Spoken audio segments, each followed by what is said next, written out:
On today's All NBA show, me and Jason Timpf are going to look at title contender tiers.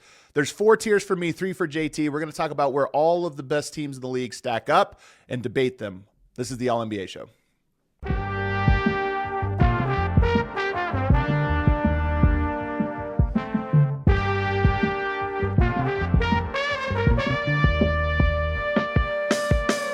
What is up, everybody, and welcome to the All NBA show powered by FanDuel. Let me start that over here. This is the All NBA show powered by FanDuel, America's #1 sportsbook. Get started with $150 in bonus bets if you win your first $5 bet at FanDuel.com/AllNBA. I'm your host, Adam Mares. I'm joined by my esteemed colleague, Jason Timpf from Hoops Tonight over at The Volume. JT, it's the All-Star break. How you doing, brother? I'm doing great, man. Is winter over in Denver? It's like 70 degrees and sunny every day. This is unbelievable stuff that I'm witnessing here. I did not expect when I moved here that this is what the weather was going to be like. You moved here in the best possible winter. It's really just been spring the entire time. You're going to hate fire season, though. I'll tell you right now, when we get to like August and the entire state is burning, you're not going to love it. Is it just smoky everywhere? It's just smoky. Yeah, you kind of get headaches and different things. It's a little rough. Hopefully we get some snow here coming up. We are pre-recording this one earlier in the week, but because we're taking a little break for the All-Star weekend, this is the perfect time in the season to do contender tiers because I feel like we know a lot about these teams. We know what the central questions are, and we're able to break them up and say and separate the sheep and the goats, as it were. Who is the team? A little biblical reference for you. Who are the teams that are true contenders? Who are the ones punching up at that door? And who are the ones that are fake contenders? I've got a list of fake contenders I know is going to piss off a lot of fan bases. I apologize in advance. This is my honest opinion, my honest assessment as we go. First off, did you have a hard time making this list, or did you feel pretty comfortable with where you slotted everyone? I moved considerably on several teams, either geared around the deadline or some recent stretches. I have multiple teams that actually changed tiers during this run. It's hard. It's tough to make the decision simply because I think a lot of these teams are pretty close to each other, and so much of this is matchup oriented as well. Yeah. I think for me, there's only 3 or 4 teams that have really moved since where they were at the start of the year. So maybe that says more about me, and just coming into the season, you have a notion about a team. But there's also, I do feel like I have a good finger on the pulse on a lot of these teams. So let's get into it. We're going to use your list and we'll play, and I'll share where I disagree. But if we start with just top tier, and this isn't even, you might have 3 tiers that are all true contenders, but I like to think of it as there's separation, like meaningful separation between the teams. And so with that in mind, who's in your first tier? Who's the first team in your first tier? Yeah, so very quickly, my first tier essentially is I think teams that have a great shot to win and that should have a lot of belief. Like the guys in those locker rooms should be looking at each other like, if we don't win it this year, that's somewhat of a failure, so to speak. So we have that different, by the way, because I would say that the first and second tiers for me are that. But I still feel separation between, even in that group of teams that I think are more likely. So that's how we did it. But again, it's semantics. This is why this is a subjective list. So number one, so this team I actually at a couple points this year had in their own tier, but I've since pulled them down to just the top of this top tier, and that's Oklahoma City. There are some flaws that you can get nitpicky with them. So for instance, they make less than 30% of their contested catch and shoot threes. So 29.6%, that ranks 26th in the NBA, meaning just they have shooters that in high intensity athletic environments where they get rushed a little bit. That's why they go cold from 3 against some of these more athletic teams like Minnesota or like San Antonio, for example. They've been 29th in rebounding since December 13th. That's since the first Spurs loss. Now, I think that's a little complicated because Hartenstein missed a lot of that time. Since Hartenstein came back in the last 6 games, they're 18th in rebounding. So that's certainly better, but rebounding is definitely not a strength for this team. And then I think the main weakness that I've been keyed in on is their lack of ball handling. Just, there's a reason why when AJ Mitchell goes down or when J-Dub goes down, this team becomes so much more vulnerable. It's because they're predicated on dribble penetration. And if they can't get defense to transition sequences and they get stuck in the half court, it's a lot of I need somebody to break the defense down. But if Shea's not there, there's J-Dub who doesn't have the quickest first step in the world and is very much like a momentum driver. Like he's better in semi-transition, or if he can get into your body and like hit a counter move.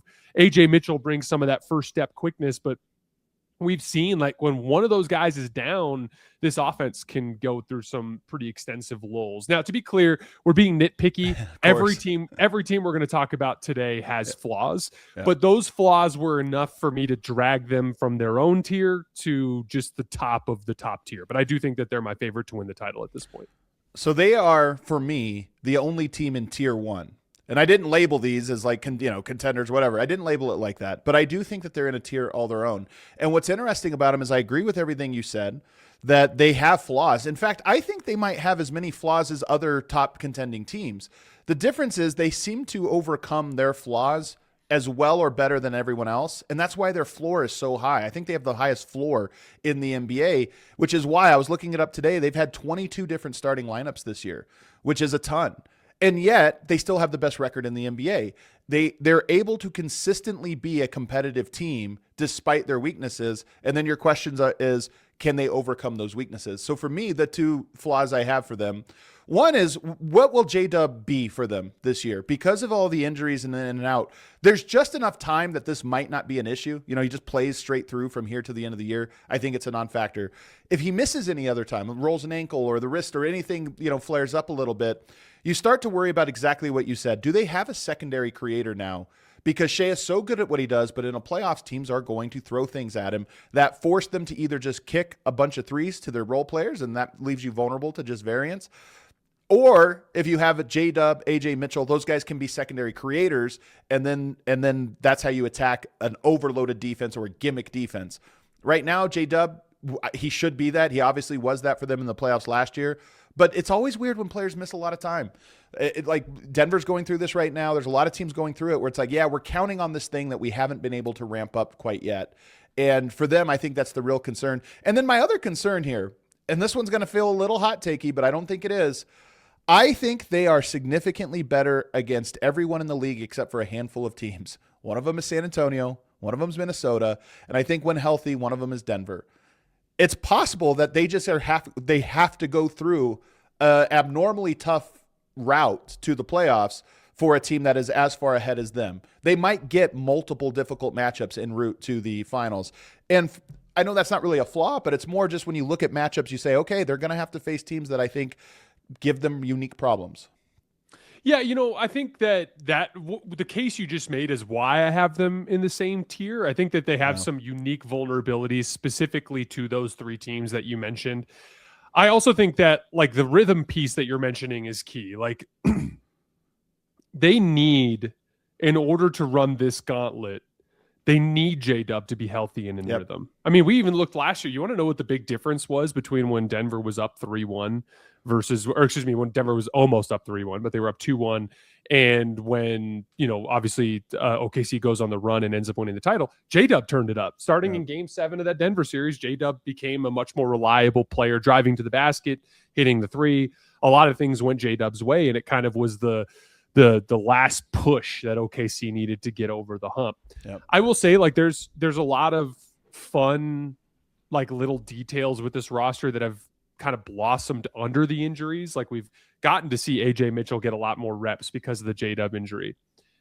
We've gotten to see, like look at the Laker game. We're recording this on a Tuesday. The Laker game on Monday night. It's like Alex Caruso is running ball screens and hitting pull-up threes, and Jared McCain's coming in and running the offense for a few minutes. Chet Holmgren's got these huge late ISO buckets against Austin Reeves. They have all these guys that can do it.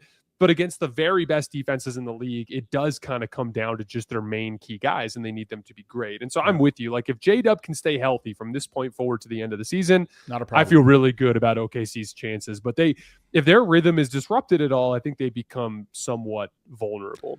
I think this happened to Chet last year. I think that him being injured at the start of the year almost limited his role in some ways. J-Dub's more dynamic. I mean, he has the ball in his hands. I don't think it's something you're just going to shelf him and tell him to turn into a floor spacer. He's going to come back and build up to that role. But like you said, chemistry is a thing, and the route they're going to have to run is going to be tough. So all those margins matter. Nonetheless, we both have them number 1 in tier 1. They're the only team for me in tier 1. So everybody else is in tier 2, which to me is like there's a meaningful gap there of everybody punching up. But you still have them in the same tier. So who's your next team? Yeah, so I have 3 other teams in this tier, and I'm very excited to get into this debate. The first one I'm sure we mostly agree on. Number 2, I have Denver. It's weird because the metrics are tricky because obviously you have all these dudes that have missed time with injury, with like Jokic especially. Actually, before we get into this team specifically, I have a theory for why I think Denver has been struggling since Jokic came back, and I just want to pitch it to you. Sure, and just get you with your boots on the ground. I want to hear your perspective on it. So, I think they got used to playing a certain style of defense when Jokic and Valanciunas were out. It was more switchy. It was more of like a switch and contain style of approach. It was less dependent on long rotations and more dependent on just communicating and like gapping and like on-ball defense. Since Jokic came back, they've had to go to more of like his high drop looks and some of these other zone looks. And I think it's put a heavier stress on the backside rotations. And I think that in the same way that offense has rhythm, defense has rhythm. And I feel like Denver's defensive rhythm has been thrown off a little bit because they've had to guard in a different way. How have you seen it since Jokic has come back? I mean, I think there's no question that is a big piece of this. Here's what I say. It's funny that we're doing the tiers now, right, going into the All-Star break, because I think that this stretch right here is the fakest stretch in the NBA schedule. Probably the fakest. And I'm not saying fakest as in it doesn't mean anything or whatever. It's just that everybody's banged up right now. If you go across there's the a lot league, of noise. There's so much noise in this. And then you have parts, the middle part of the schedule is where Adam Silver and his evil cronies throw the craziest amount of like, well, we don't know what to do here, so we're going to have them play in Portland one night and Miami the next night. And so you just have these like crazy schedules and a lot of schedule losses. Denver just lost 3 of 4. They've lost a ton of players. They're getting some back, and they've narrowly lost to some of the top teams, Detroit, New York, Cleveland. And so like they're on a little lull right now. I do agree with you, though, about the defense. I think Denver, the other thing about it is with Jokic on the floor, you need athletes on defense because you have to cover a lot of ground. Their most athletic guys, Aaron Gordon, Peyton Watson, and even Spencer Jones, that's probably 3 of your top 4 or 5 most athletic guys, certainly 3 of your 4 top defenders, and they're all out. So I really think it just comes down to that more than anything else, is that Denver doesn't have their athletic guys or their defenders. And yes, to your point, it is when Jokic is in there, you do a different style defense. By the way, it's not just Jokic. They didn't have Val. So you're really playing a tiny team. You're playing a switch all, 6'8's your center, and that's a different style. Now you go back to a center, and everybody's got to rotate. Yeah, I completely agree with you. I just wanted to hear your perspective as someone who's been covering the team very closely. That was just my read on it. It's just a combination of like schedule, injuries around Jokic, and obviously just the change in the defensive scheme. But the metrics are tricky. Like they're 24th in defense this year. Their defense has been bad in clutch situations. Like what happened against Cleveland in the game on Monday night was something that's happened periodically to them throughout the season. I would argue Cleveland too, as currently constructed, is an especially brutal matchup for a Denver team that doesn't have their matchups, that doesn't have their wings. Because if you've got Mitchell and Harden attacking in ball screens with Allen rolling, and you've got 2 45+% three-point shooters off the ball, it's just really hard to guard under any circumstances. You would need Denver to be closer to the fully formed version of themselves.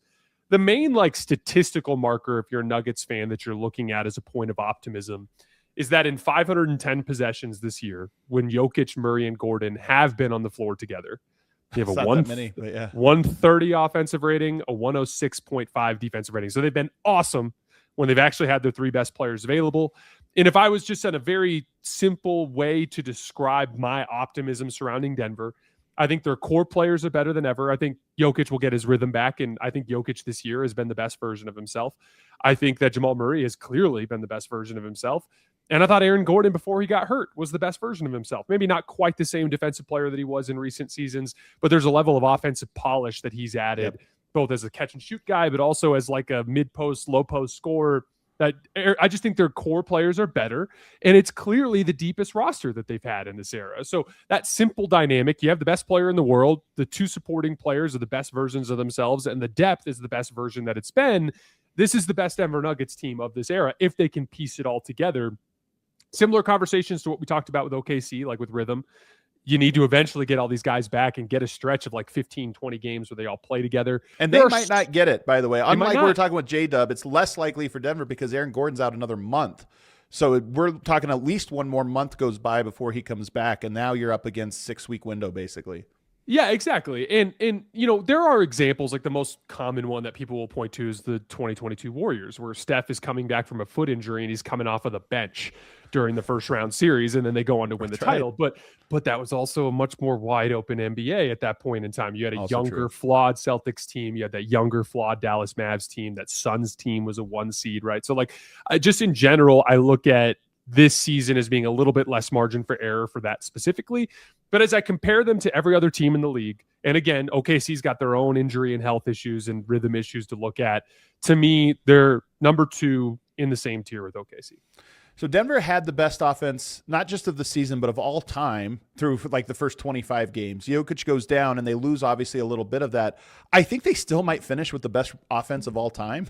That in just the window they have from here on out, I think they'll build themselves back up. I believe they're still number 1 overall for this season. So that's part of it, is their offense is extremely good. And they, to your point, they have depth. It's not like they're counting on just 3 guys to get it done. On the offensive end, they have 6, 7 weapons and all these different combos they can throw out there to solve problems. The question for me, obviously Aaron Gordon's health to me, and just the health of the roster in general, they've been dropping like flies this year, is a huge one. But the second biggest question is the one you brought up, which is, can they defend? And I think for me, I look at it and just say, I've seen what this team does in playoffs when it matters, in the clutch, what have you. And I know what their level of defense can be. It's not great, but it is adequate enough to get you by.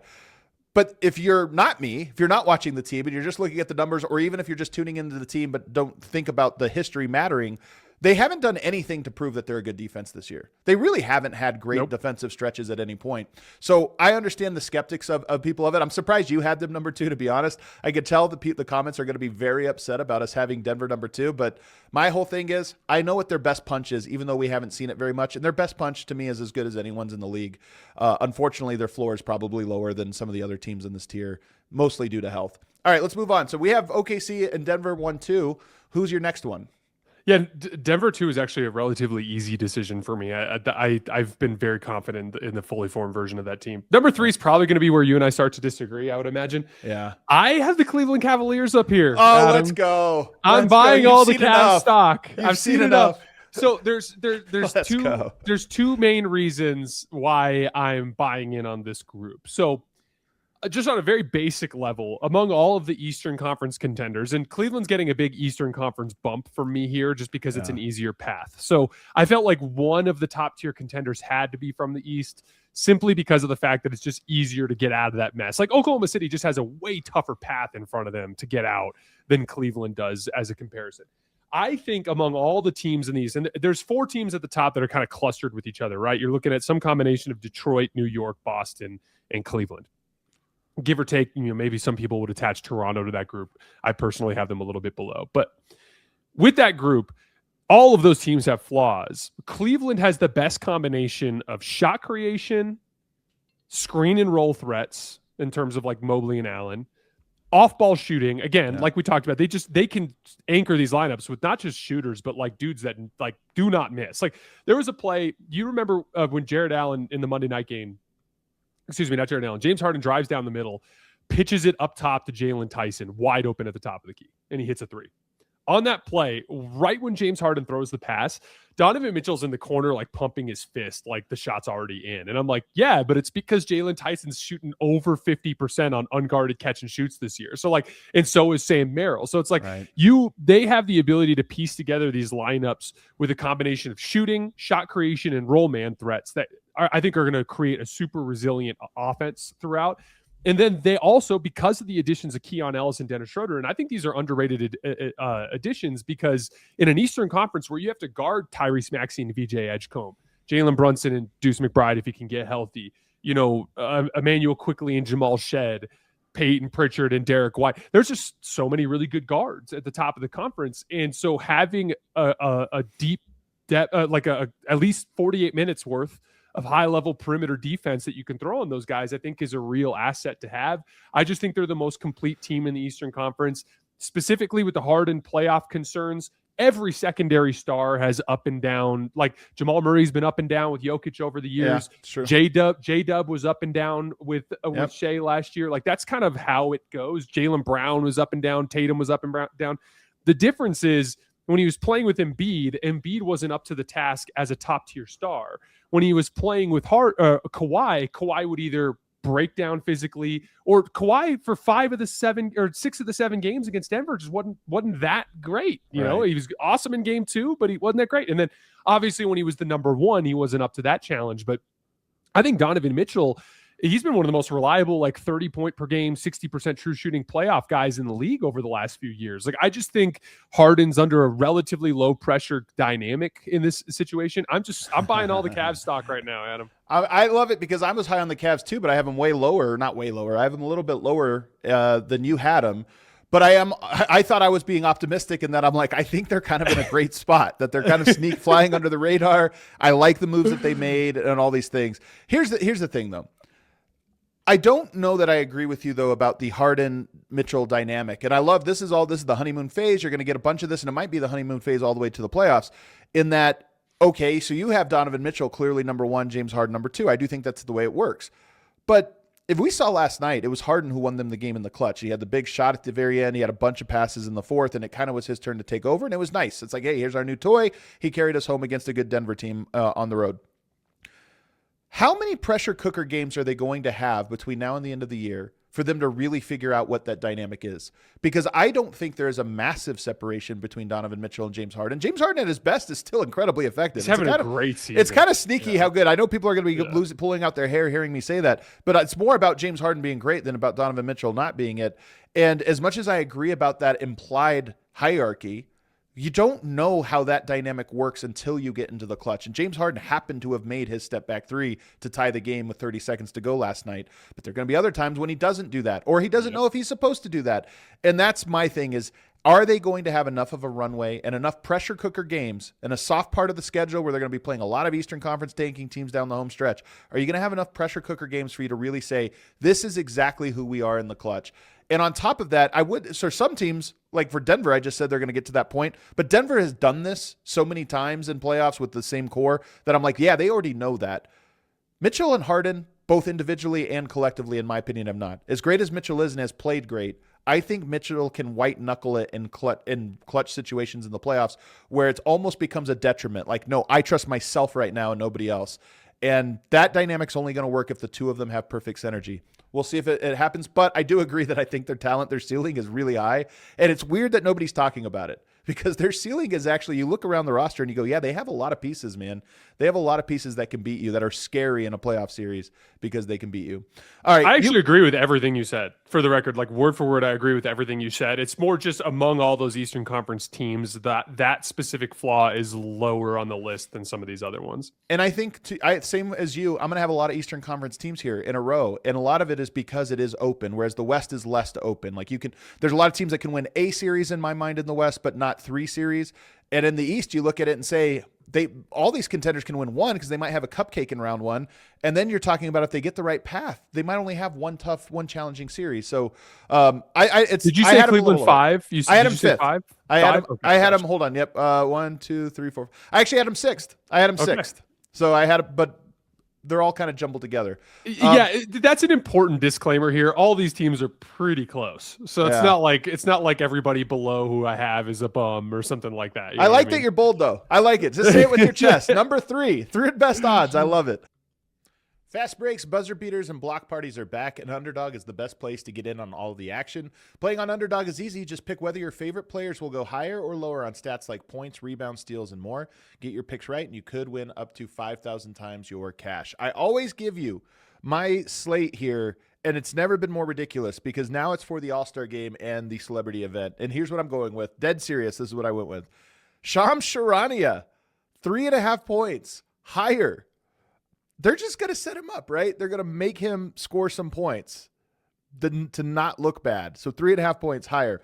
Alperen Şengün, 3.5 points lower. Kevin Durant, 4.5 points higher. I think he takes this one a little bit more seriously, especially since he's been talking, and that's not that many points for KD. It's just a couple jumpers. I think he gets it. Download the app today and use promo code ALLNBA to score $75 in bonus entries when you play your first $5. That's promo code ALLNBA.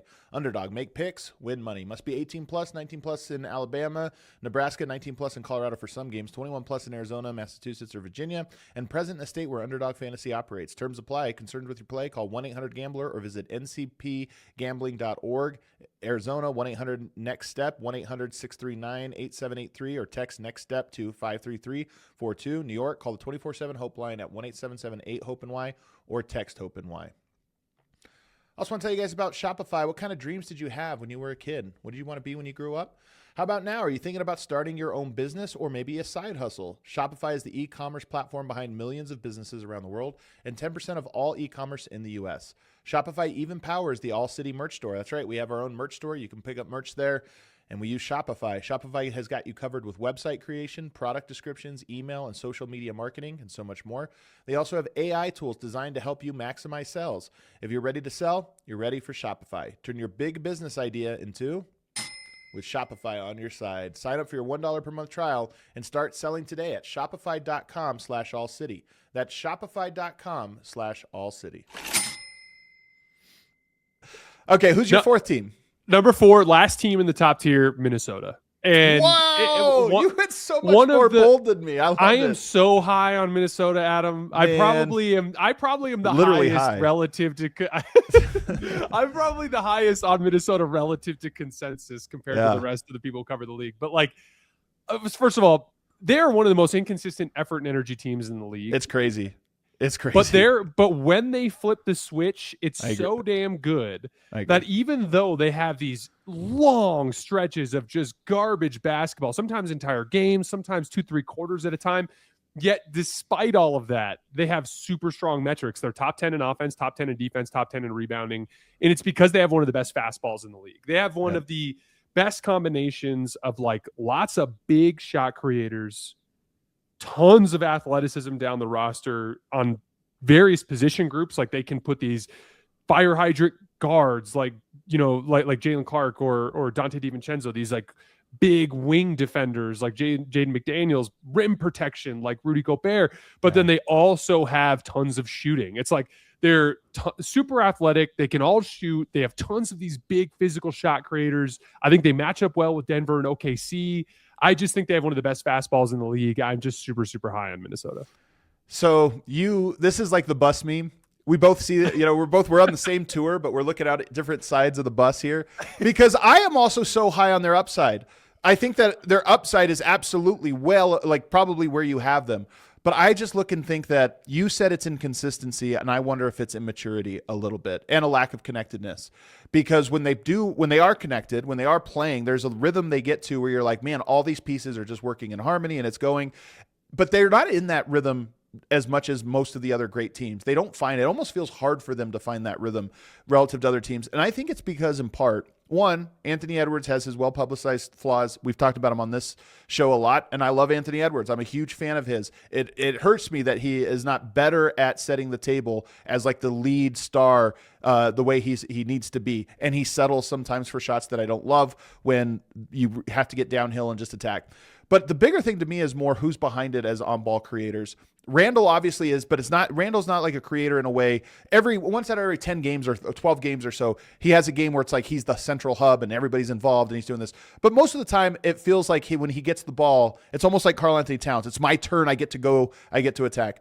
There are other ball handler and creators right now, Bones Highland, and I think they're going to count on Ayo Dosunmu. These guys are going to play in a really important role for them, I think, even in a playoff series. At their best, Bones Highland is like a guy that spells you as, okay, now we need somebody to go in there and just stir the pot and get the ball popping, and he's a great player, but he falls out of rhythm, and we talk about maturity and those types of things. He's a guy that's still growing into that. So in my opinion, they are counting on guys that, to me, have too much variance in their personalities, their games, and their maturity as players. I'm not talking about as their character. I'm talking about their basketball character, their maturity, for me to count on them to be able to get that done in the playoffs. I could see a team punching them hard in a series and them falling apart a little bit as that series goes on.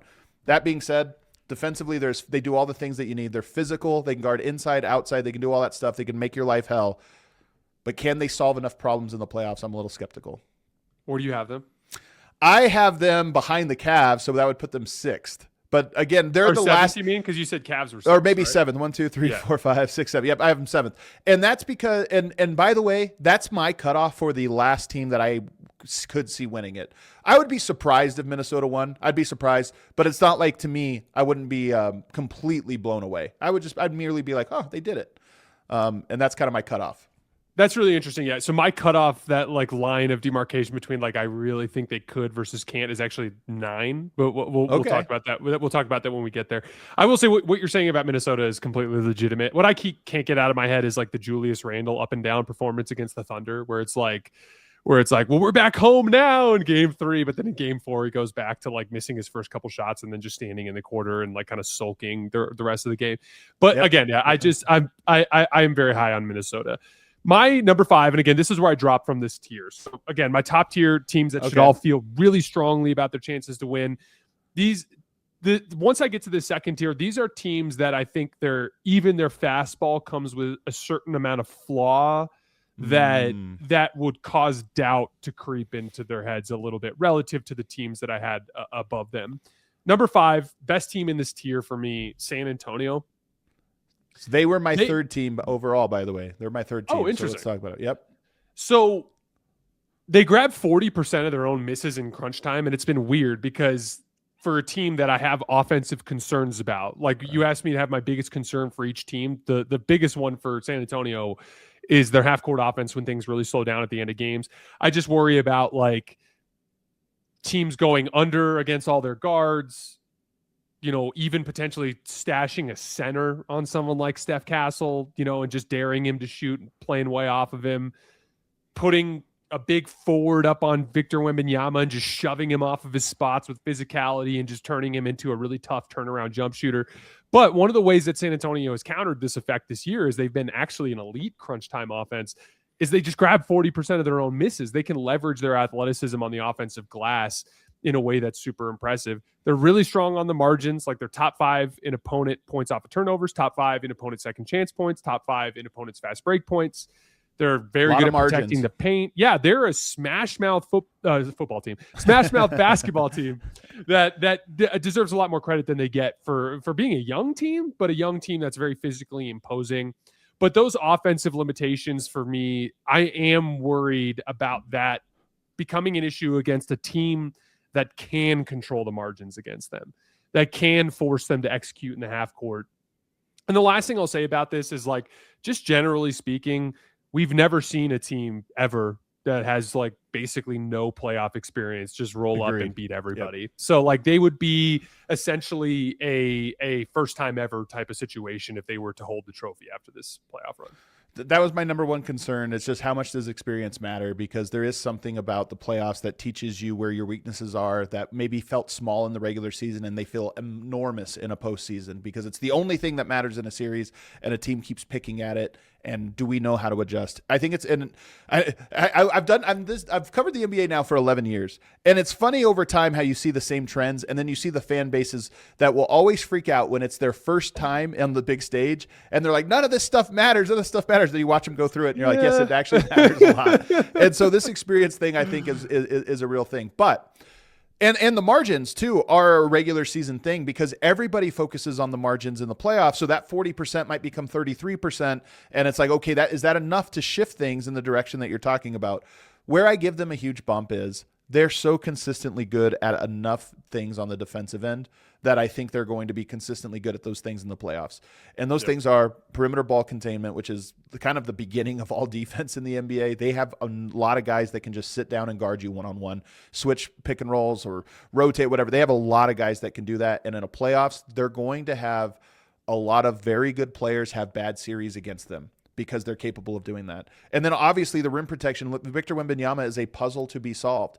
I'm very curious to see him in the playoffs this year to see if there is a solve. I don't think you spend a lot of time, because he's so unique in the regular season game planning for Victor Wembanyama. You spend a day, spend one day saying, okay, here's our game plan. Let's do a walkthrough. Here's what we do. In a playoffs, I think teams are going to find or try to find ways to put him in spots he's not familiar with.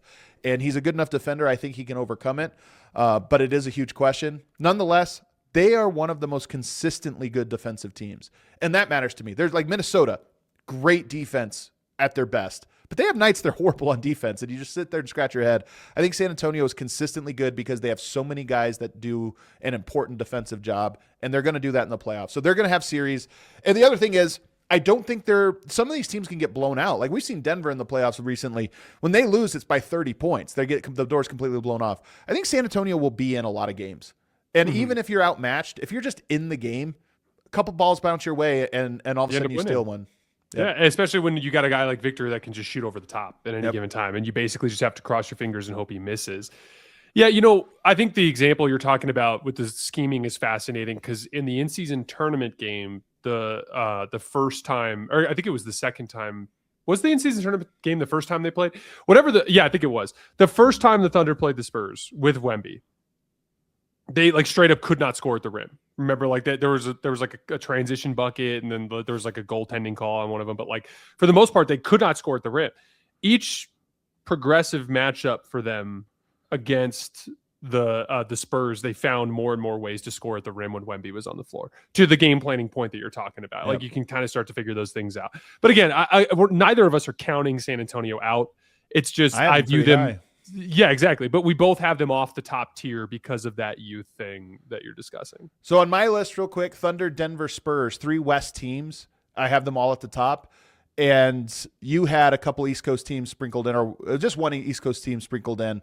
So we're down for you. We're down to team number, is this 6? Yep. Number 6. Team number 6.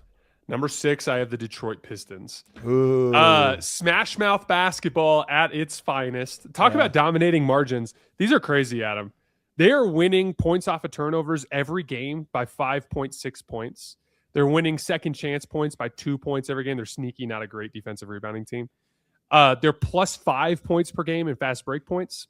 And they're plus 14 points per game in points in the paint. Again, we're recording this on Tuesday. On Monday night against Charlotte, they outscored the Hornets in the paint 60-26. Like it just annihilated them inside. Jalen Duren was just throwing everybody around like a rag doll until he actually it bothered. I was going to say it bothered him a little. I think. Yeah, exactly. So I would argue they've just been the most impressive regular season team. Like they have the same amount of losses as Oklahoma City at this point, but Detroit is 10-4 this year against teams that are in the top 10 in point differential. They have far and away the best win percentage in those games. So they've won 71% of their games against teams in the top 10 in point differential. Second place is Houston at 58%. So 13% gap there. So they've been the most impressive regular season team. The main reason why I don't have them as high as a lot of people do is their 20th in half court offense.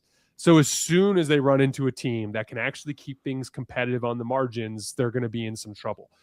I would say this for San Antonio as well.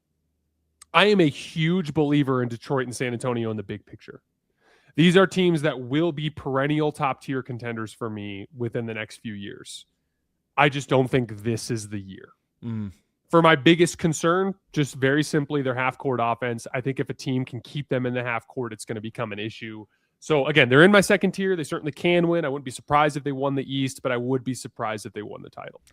I'm a little lower, and I'll tell you right now, I only have them one spot behind, but I have them behind another Eastern Conference team. And I know this one breaks my heart, and I know Pistons fans are going to be upset because they'll say, "What more do we have to do? What more do we have to do to prove that we're up here?"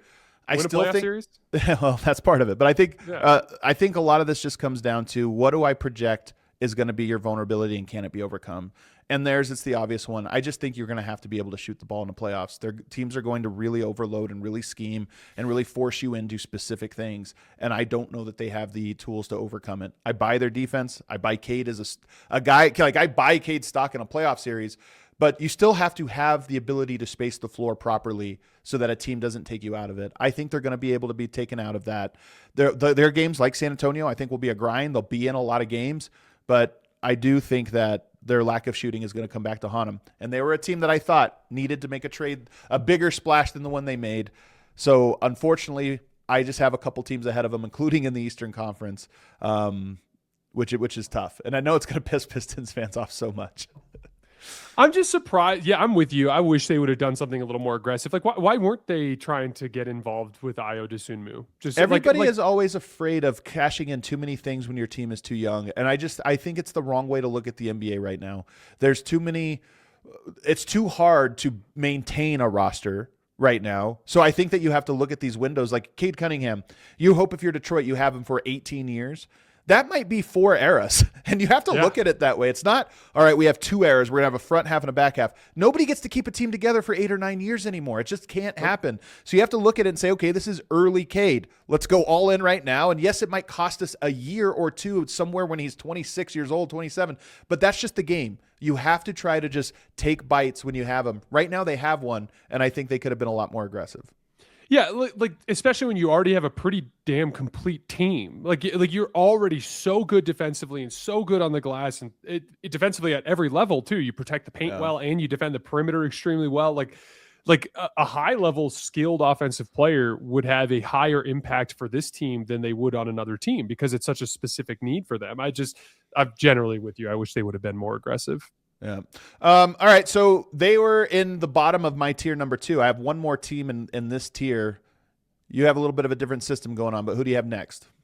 So my next team at number 7, the Houston Rockets. And this is where I think you and I are going to debate, I'm sure, quite a bit.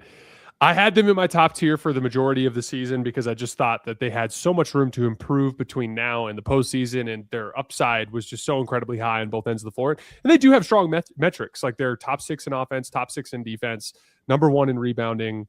We talked about the win percentage against teams in the top 10 in point differential. They were the one that was second place on that list, at 57% or whatever it was. The clutch stuff is what scares everyone off, and for good reason. They're 13 and 14 in clutch situations, bottom 10 in both clutch offense and clutch defense. I ended up dropping them to my second tier for a couple of reasons. One, the loss of Steven Adams, I think, removes a very important dimension from the team. They had played almost 1,500 possessions this year with Steven Adams on the floor. They had a plus 13 net rating when he was out there. So they were crushing teams when he was out there. That entire look just doesn't exist anymore. They're also super reliant on a couple of very young and flawed players. 100%. Amen Thompson, which has become a major spacing issue for them in crunch time. One of the things that happens with Amen Thompson that I think is fascinating is they want to use him in the dunker spot, but when they run against a certain type of center, a center that has real length, take a Victor Wembanyama, for example, a Chet Holmgren, the kind of guys you'd have to, Rudy Gobert, the kind of guys you would have to go through at the top of the league. Like, in order to deal with that, those guys can split the difference between dunker spot guys. So they can so let's say KD comes off a ball screen and he draws 2 and he hits Şengün on the roll. Wemby will just go like this and then hang back. Yeah. And then all of a sudden it's like Amen Thompson's not actually spacing the floor. And then they try to put him in the screening action, and now he's popping for little elbow jumpers, and it just doesn't work. And so I'm worried that between that and then Reed Shepherd, who if he's not hitting threes, he's just such a massive defensive liability. Although I am buying stock in Reed Shepherd in the big picture, but just those two guys to me are several years away in their individual development from what I think they need to be in order for this Rockets team to win a title. And so that has kind of put them in that second tier for me. They just have too many question marks for me to put them in my top tier. JT, they're in my 4th tier. I have them so far down that I am now they're in the point where I would be surprised, truly surprised if they won it. And some of this will feel like Rockets hate. I think obviously it's decimated by injuries. I mean, you're talking about this would be a completely different story with Adams and Fred VanVleet. I think they would probably be tier number 1, but they don't have those guys. And I don't think that they have developed into I thought there was one out for them, and it was that they were going to be a team that had a left arm and a right arm. And they beat you with KD, and they beat you with the Şengün offense, and they beat you because with Amen Thompson's the point guard, and you could spread and do all these things. And they just haven't developed that, in my opinion. And I don't think they're going to. I don't think this is a team that you're going to look at and say, they're going to beat you this way, and this way on the offensive end. They might make shots because, to your point, some of the young guys that they bring in, and even guys like Jabari, they just can get red hot, and that can win you a game. But I think that you're counting on that the same way every team is counting on their role players to make shots. It's not an advantage that they have these guys. It's that every team has somebody that you're like, yeah, if so-and-so makes threes, they're going to win. Their default way of winning games to me is going to be a grind in the playoffs, and they have lost a lot of their grind factor. Their ability to just, all right, it's a grind, but we're going to out-rebound you. And so now we're both in the mud, but we're just going to be tougher at it. They've lost a lot of that. So I think their route to winning, they can upset any team. They can beat Oklahoma City. They can beat Denver. They can beat San Antonio. Can they beat all of them? I just don't see it. I think somebody will be able to pick them off because they need too many variables to win, and that's why I have them really low on this list. If they were in the Eastern Conference, I might have them in tier 2. I'd have them way up there because they do have the ability to beat anyone, but I just don't think they're going to win 4 series when I think all 4 of them are going to be absolute bloodbaths. Yeah, the times that I've seen their offense bogged down because of the Amen Thompson issue, what ends up happening is they basically can only get pretty heavily contested left shoulder hooks for Şengün over multiple defenders that are, like you've always said, just not the same level of touch as a Nikola Jokic. And then these really brutally difficult mid-range pull-ups for KD over like double teams. And that's a lot of pressure on those two guys to make shots. And maybe you'd feel better about it if Steven Adams was out there for 25 minutes a game, cleaning them up for putbacks. But yeah, I there's just too many question marks. What did you said you had them at 9? So I have them. I think this would be at, man, I don't know how I can't add here. I have them tier 4, the top of tier 4, but 1, 2, 3, 4, 5, 6, 7, 8. I have them 8. 8. Okay. My behind the 8, Wolves. Okay, got you. Okay, what's your next one? For me, number 8, and again, I have 2 more teams in this tier, and then I go into my teams that don't really have much of a chance. Number 8, the New York Knicks. I actually this is the most I've liked a Knicks team in the Brunson era. Like, I think their wings are all the best versions of themselves. Like, Josh Hart has made improvements offensively that's made him a much more viable player in most of their lineups. Mikal Bridges is like much better defensively than he was last year, and he's shooting the ball way better than he did last year. OG Anunoby is like one of the few role players making over $40 million that's like actually worth every penny. He's just a very, very good basketball player. I think they're deeper. I think they play a better brand of basketball. They generate more catch and shoots because of how often they drive early in the clock and how often they trust the pass. This is a better team than they were last year by every conceivable margin. They were terrible against good teams last year. This team has fared much better in the higher profile matchups. I just have them in the second tier because, one, the extensive track record of playoff issues defensively around Cat and Brunson. Cat making mistakes. It's burned into my head watching him crash off the top of the key against Indiana, leaving Siakam for league outs when you're literally never supposed to crash off the top of the key unless you already have 2 guards back there. The Brunson-led offense has always cooled down just a little bit when you get into the postseason. And frankly, the Knicks being down at 8 for me is more a product of just the league around them is better than it's been. And it's just, as much as I like the Knicks this year, I just think the league is super stacked at the top. We had the reverse order. So I go Knicks, Pistons, Cavs in a row, basically 4, 5, 6. And this one was tough, and I did chicken out a little bit on the Cavs because I actually wanted to do what you did and put them really high. But I was like, it just happened, man. I have to give this a little time to incubate before I go there. But the Knicks, unlike the Pistons, to me, do have a little bit more. Like, the Pistons are so good at the punch that they throw; they're just so good at it. But I'm always skeptical of teams that are great at the one thing that they do, because in a playoffs, if somebody takes that away, then what are you behind it? And Pistons fans are going to be pissed because they've dominated this Knicks team this year. They're going to say, what are you talking about? How are you afraid of this team? But I think the Knicks, to your point, have 8 guys that I think they can play in a playoff series that give them different looks. The question I have for them is obviously if they have McBride back by the playoffs and by important parts, because if you look at their guard rotation, you have Jalen Brunson, you have Alvarado, you have McBride if he's healthy, you have Kolek. All of those guys have similar vulnerabilities in that they're not very big. And if you go up against some of these big teams, they're really, really small. And they sort of cannibalize each other in terms of what they do. If McBride is back, does Alvarado and McBride both play together? I don't know what that does for you. I don't think so. Yeah. Yeah. So there is some question about their top guys maybe don't necessarily fit. And you can get deep into a series, and then it's like, okay, maybe they only have 7 guys, off the bench now. It's just Mitchell Robinson, and who else do you trust? Landry Shamet? Do we trust other guys in the spot? So I do think there's some questions around them, but I think they have 7 guys that are really good and can do a lot of different things, and they know who they are. And the difference for them now is I think that their defense is winning all the margins, and that's what made them so tough in years past. Was like Detroit, they just make it a bummer to play them. And they fight for every spot on the floor, and they're physical, and then they get these second chance points that just break your will. I think they're that team, but with more offensive options than, say, Detroit.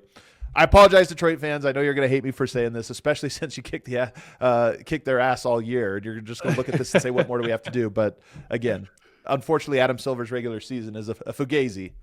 Any regular season evidence is going to point to Detroit being number 1 on this list. All evidence, yeah. It's just, we have to try to sift through it to try to find what translates to the postseason. And yeah, so much of this is just how many good teams there are.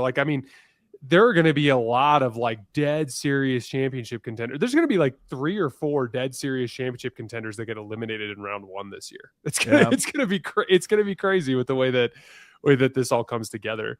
My last team on that second tier at number 9, the Boston Celtics. Oh, let's go. I think there's some range with this team. Like I could see the Celtics being a team that outperforms this. There's just a lot of question marks surrounding, like when is Tatum coming back? What version of Tatum are we getting? Does it kind of dislodge their rhythm a little bit, or do they pick things up immediately with him? I actually like the Vucevic addition. I think turning your center rotation into like having Kata, it kind of reminds me of the Lively Gafford dynamic, where I think they just have 2 starting centers now between Kata and Vooch, and they're different. Like Gafford and Lively played some similar styles. You have Vooch and Kata could not be more different, but they both provide high level starter type of contributions that they can provide at that position. But there's just enough question marks there that are holding me like a little bit lower on Boston. Overall, though, like I cannot say enough for a team that lost Tatum, lost Drew Holiday, lost Al Horford, lost Kristaps Porzingis, for them to be a 120 offensive rating team and to be a dead serious championship contender in this NBA is remarkable. Juxtapose it with what happened to Indiana this year. And I know they've had more injuries, but like Indiana lost their center rotation. Indiana, lost their best offensive player. Indiana, has been in a similar type of gap year. And Boston has just like somehow turned that into, not only have they found because if you were a Celtics fan, you're like, oh, maybe we'll find a rotation player that we can use in the future. It's like they got that in Jordan Walsh, right? Like they've found those pieces. Yep. They've had the growth internally, and they're a dead serious contender. So like as Celtics fans should be elated. I just personally am a little bit hesitant to put them super high on this list just because they have some variables before the end of the year. So they were in my tier 4, but the tier 4, it all just comes down to the variables that I think are not that compelling to really like bite into. Yes, I just don't think they can win without Tatum being a very good player. Doesn't mean he has to be what he was, in previous seasons, but he has to be a very good player. And that's a variable that I can't say anything more interesting about than everyone else. We kind of know what that variable is. They're a really good team. They'll grind you down. They could even win a playoff series without him or with him not being a huge piece of it. But can they go the full distance without it? I don't think so. And we just have to kind of wait and see. So a great story, but same thing. I just can't buy them until I know what their final form looks like, and we just won't know that till the very end. But I am buying him. Like there's this thing about if they did get Tatum back and he surprises us all and he's this like useful spot up shooter who can play defense. It's like, then all of a sudden the East is so open. They vault right up there to contention with all these other ones. Vooch has struggled defensively since he's come over. Like, you know what the Celtics have constantly done to protect Porzingis and Horford in these situations? They put Tatum on a center, right? And then they switch ball screens, and then they stash their center on a non-shooter. And like, Tatum could unlock that look and make this all come together. Like they're just, they're a wild card. They're a wild card coming into this postseason. Like if you told me that the finals were, Boston versus OKC or Boston versus Denver, I wouldn't be like stunned. I wouldn't be stunned, I would be pretty surprised, but again, that's just because I can't picture Tatum coming back and being a positive impact player this quickly. Mm-hmm. But if he can surprise me, and then I'll say, you know what, all bets are off. What a remarkable story that would be. Yeah. So this is my 4th tier. I have 2 more teams in it. Sounds like this is your 3rd tier, and you have 2 more teams in it. What's the actually no? I've gone through 9 teams, so this is my my last team. Oh, I can't wait to hear this one. So there's a break here. So this is the end of that second tier for me. So again, you created a tier for one team.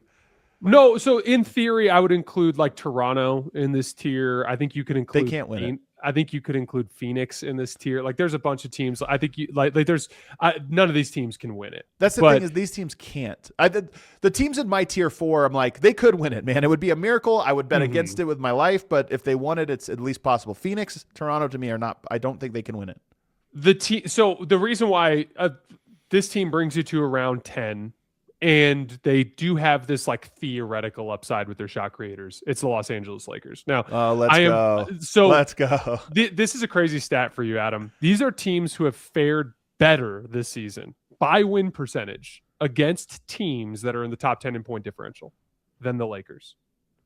The Clippers, who started 6-21, the Portland Trailblazers, the Utah Jazz, the Atlanta Hawks, and the Charlotte Hornets. All 5 of those teams are below 500 right now. Okay. And they've been better than the Lakers against teams that are in the top 10 in point differential. Even in this recent stretch, which has been the best stretch of Lakers basketball this season, they've been 8-4 in their last 12 games, 8-3 before the OKC game. And in that 11-game stretch, they were top 10 in offense and defense. So the first extended stretch of them actually being good on both ends of the floor.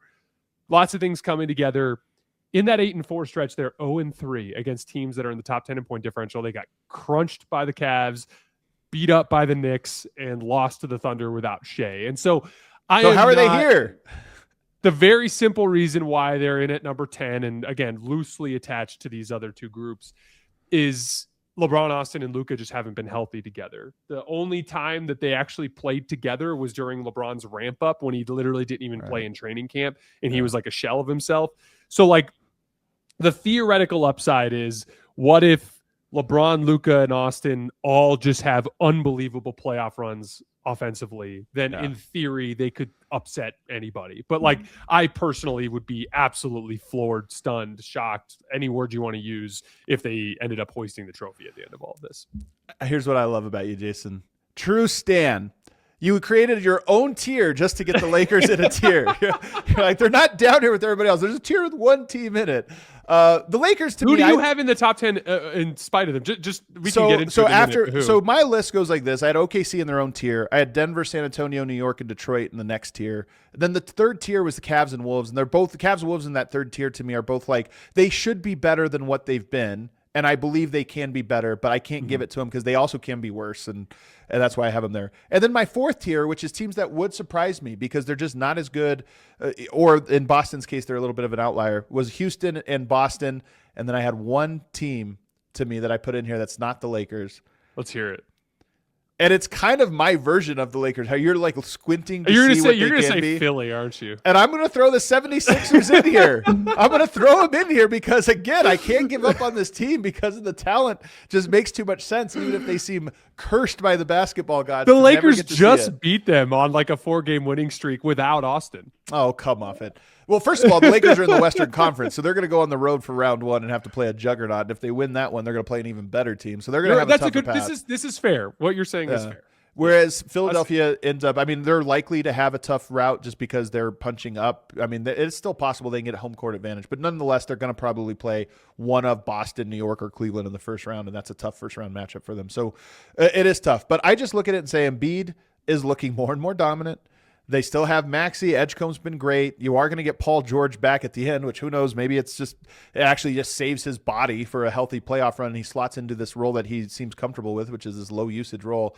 They just have the pieces, and when Embiid is Embiid, and I didn't think Embiid was ever coming back. I thought we had this shell of Embiid we were going to watch lumber up and down the floor. That hasn't been the case. If Embiid is back to his top form, he's good enough to win you a playoff series, especially against specific matchups. And he's been great. And so that's why, again, this tier, you look at it and say Rockets, I don't really believe in. Sixers, I don't really believe in. Celtics are the only team in here where I'm like, I don't believe in them because they have such a big question mark that we can't know anything about. But if they have that one, they belong in a higher tier. But Houston and 76ers were the team I threw in there as like, you know what, puncher's chance, I guess. Embiid is so back. And like, you know what's so funny too is like, I root for Luka, who is a horrible foul grifter, and Shea's a horrible foul grifter, and Jalen Brunson's a horrible foul grifter. And these dudes, it's an epidemic in the league that they have to fix. But every time Embiid is in prime form, he's just an entirely different level. It is an art form. Yeah. There are already a half dozen clips of him in this recent stretch that are just all-time great flops and foul grips, and it's just like just seeing him back in form. Like honestly, like it's always the same thing too. Like he'll do something like that, and then while everyone is complaining at the ref, he just walks over to the foul line and just like gets his feet set like he's ready to shoot. Yeah, but I will say, as a basketball fan, I have enjoyed watching Embiid kind of get back to form, just because I felt really bad for him with the injuries, that things had gone the way they did, and it's good to see him get another opportunity to show people. And by the way, I think your reasoning for having Philly over LA based on them being in the Eastern Conference is completely reasonable. I think the Lakers are a better basketball team than Philly. They beat them twice this year, even without, being close to fully formed. But the Lakers just have a borderline impossible path, and Philly has a more achievable path. So I think your reasoning makes a lot of sense. All right, that does it. Any other teams? I mean, the Lakers, I guess, could be there. And there are Clippers, Suns, Raptors. To me, those are the teams that I looked at, and I was like, I just can't see them doing it. I can't see them winning enough games. I could see them being good for a game or a series or whatever, but I can't see them going the whole distance. And it's no knock to those teams. It just takes something different in the playoffs. Was there anybody else that like you even thought about? Did you think about Golden State or Orlando or Miami? Golden State, I think the Jimmy Butler injury and no like higher profile trade was a death sentence. I mean, in theory, if Porzingis just like gets back to form, sure, but that just seems like a real long shot. I like Toronto as a basketball team, but I don't think they're as good as those other 4 Eastern Conference teams.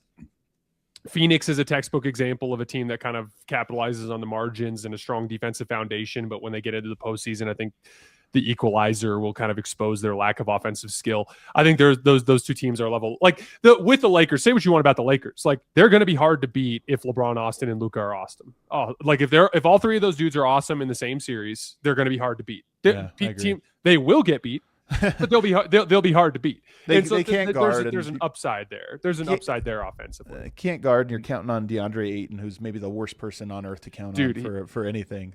He had the ball just ripped out of his hands on 2 key clutch rebounds last night against the Thunder. Again, we're recording this on Tuesday. One on offense and one on defense, where and JJ immediately took him out of the game. I'm like, dude, you're just not a scrapper. He's just not at all. He doesn't care. It drives me crazy, man. He doesn't care. Sports are so great because they're like about this. They like you want to see character. You want to see these different things. That's why people love a Russell Westbrook. There's stands for Russell Westbrook, and I totally get it. It's because that guy cares, and it's like forget about his flaws. He cares and he competes every single second he's on the floor, and people look at that, and that's like one of the most redeeming qualities a person can have. And it's one of the most irredeemable qualities if you don't have it. Then you just watch it and you say, I don't care that you have this touch and you can hit the jumper and you're versatile and do all this stuff. You don't care. And so I can't watch you, man. Dude, yeah. Like, so I met this guy named Steve. Shout out Steve. He's a guy I've been playing in a couple of men's leagues with. And that dude is just a warrior that I love having in the trenches with me in any basketball game. Because I just know he's going to fight and scrap every possession to the end, and I just always can count on him in that way. Like it's like having a guy you want in the trenches with you. Like if you're gonna win the title, you need 7 of those dudes at least. Yep. At least 7. That's 100% right, man. Shout out Steve. Way to be a scrapper.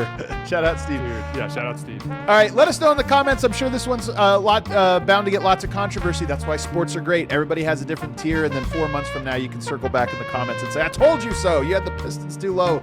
Look at what they did. So let us know below. How would you tier this out? How many teams would be in tier 1, tier 2? How many tiers do you have? Let us know. It's always a fun exercise, especially this time of year as we get ready for the home stretch. Thanks, everybody, for tuning in. We are back on Monday. Me and Jason Timpf will be back on Monday with another fantastic show looking at the most consequential and interesting players going forward for this last back half stretch of the NBA season. Should be an absolute banger. Make sure you're here for it. Hit the like button on the way out.